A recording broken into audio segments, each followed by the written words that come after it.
त्रिदलं त्रिगुणाकारं त्रिनेत्रं च त्रयायुधं त्रिजन्मपापसंहारम् एकबिल्वं शिवार्पणम् त्रिशाखैर्बिल्वपत्रैश्च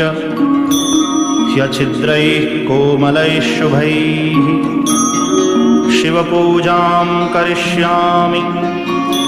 ह्येकबिल्वं शिवार्पणम्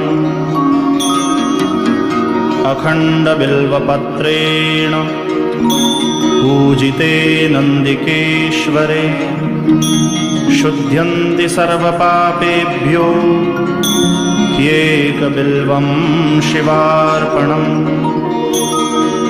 शालिग्रामशिलामेकां विप्राणां जातु